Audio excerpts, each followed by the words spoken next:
Hi everyone, this is Carmela Ryan.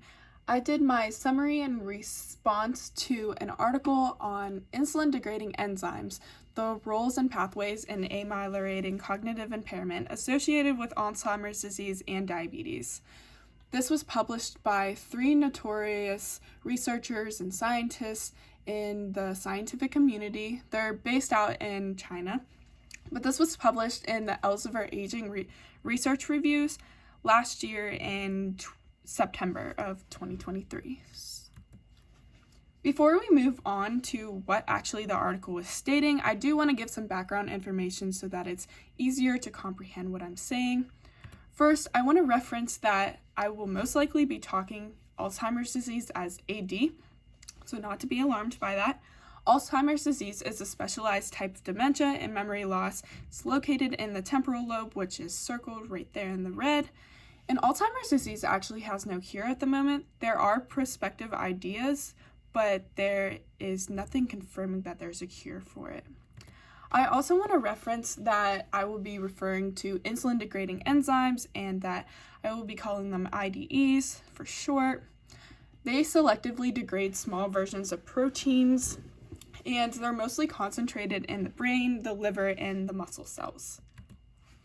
I also want to reference why things happen in our body. So we all know that feeling of getting hungry, and immediately we stimulate it with eating food. In that food, there's constantly amounts of influx of proteins and lipids and carbohydrates. In those carbohydrates that eventually get broken down, they break down into sugar, which we often know as glucose. Glucose is then eventually released into the bloodstream, which is actually pretty toxic, and we'll reference that later. But thankfully, insulin signaling pathways on the track to the pancreas recognize this and secrete insulin. Insulin helps and aids the glucose that's in the bloodstream, pushing them into the cells surrounding so that they can use this glucose to create ATP, or energy that we can use later. And then also the excess of glucose, they'll end up pushing into the liver, muscle, and adipose tissue cells, which adipose tissue cells are just a fancy term for saying fat cells. Tian, who is the head researcher and scientist in this article, says for his thesis that if there's an upregulation of IDEs in the central nervous system, which is known as the CNS, then there will be a breakdown of amyloid beta plaques in the brain tissues, and then also there should be an alleviation of the associated cognitive deficits from them. He also then goes on to mention that the etiological basis of cognitive impairment in Alzheimer's disease and diabetes is the accumulation of amyloid beta in the central nervous system tissues. So, since Alzheimer's disease is showing to be similar to diabetes in this sense, researchers are developing theories that Alzheimer's disease is potentially the third type of diabetes. This is also why researchers are looking into insulin-degrading enzymes, IDEs, because IDEs have an increasingly dual purpose of degrading both insulin and amyloid beta. If they decrease the amount of insulin and amyloid beta in the brain and the brain cells, then there could be an additional decrease in cognitive impairment as well.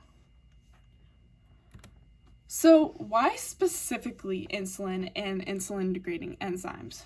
So if you reference from before, insulin is most commonly with diabetes, and diabetes is the disruption of insulin signaling pathways. Now, if you reference the third slide, where it had all of the things that happen in our body, insulin signaling pathways are on the track to the pancreas, which actually secretes the insulin hormones into the bloodstream and into the body. With this disruption of insulin signaling pathways, we know this as insulin resistance, which we will refer to this later. Basically, researchers are theorizing and testing that the idea that Alzheimer's disease also has something to do with the impairment and disruption of insulin signaling pathways, which also correlates to the possibility of insulin resistors causing Alzheimer's disease in the endgame. Like I said, we are going to come back to insulin resistance, and we're going to do this here. Insulin resistance is literally just as it sounds. It's the process of the body resisting insulin, which means that there's an accumulation of glucose in the bloodstream. Like we said on that last slide, this is most commonly found in diabetes, but more specifically in type 2 diabetes, as it occurs in older ages and most likely due to poor health habits. Here's a little graphic that shows exactly what I just said.